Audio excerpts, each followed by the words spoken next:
Good morning, it's James. I do hope and pray this message finds you and your loved ones peaceful, thriving, and very well. Thank you for your time. Thank you for your energy. I'm deeply grateful to have the honor and the blessing of laying eyes on you today. And I hope and pray this message finds you and your loved ones peaceful, thriving, and well.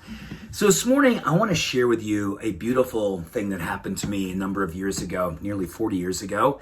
My first trip to India, where I was learning about meditation for the very first time. And like many people who are just getting started in any sort of spiritual practice, I had a ton of excitement. I was to put it mildly, the zeal I have every morning to meet with you is the same kind of zeal I met with my meditation teacher in Kathmandu, Nepal.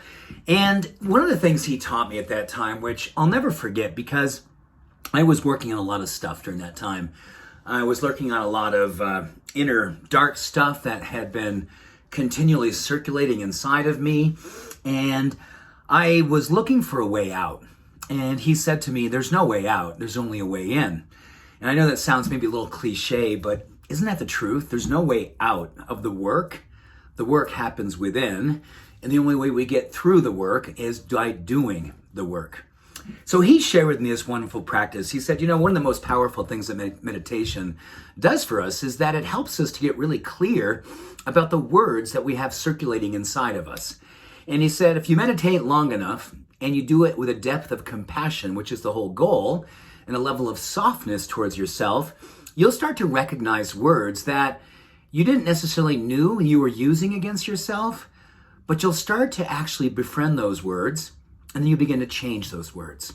And the same thing will happen when you go out in the world, is that you get a chance to carry your meditation practice into every relationship and every human being that you lay eyes on. Whether you have a verbal relationship with them, or you just see them and you notice what might be coming up for you.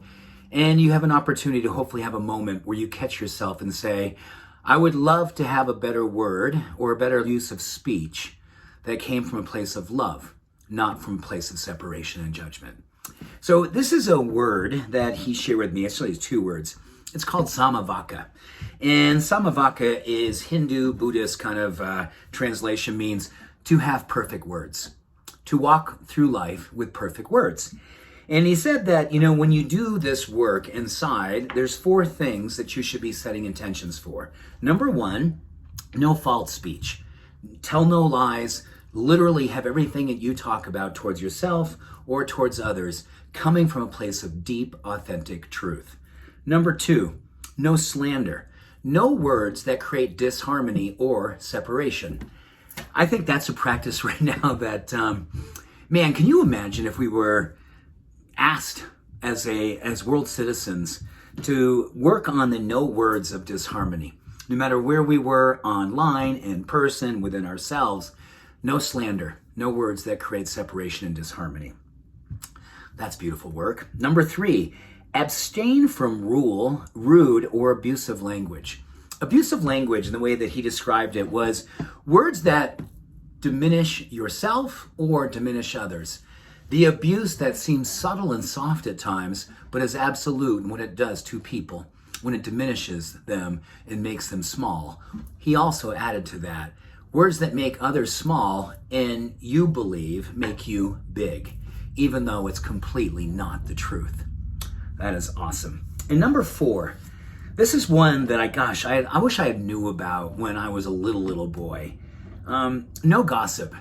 My teacher was so clear about the fact that gossip is one of the things that you want to change the world when you're in any relationship, any group of people, anything that's happening within a community, and you see something happening where false speech, slander, words of disharmony, abusive languages are happening towards somebody, you immediately call it out by calling it up. Call it up. Where's the love? Where's the opportunity to insert love? And if there's no way in which to do that, leave with love.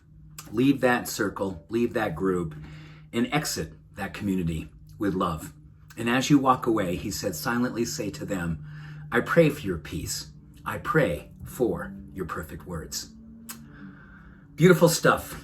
So much happening in these worlds right now. The world's inside, the world around us, asking for more perfect words.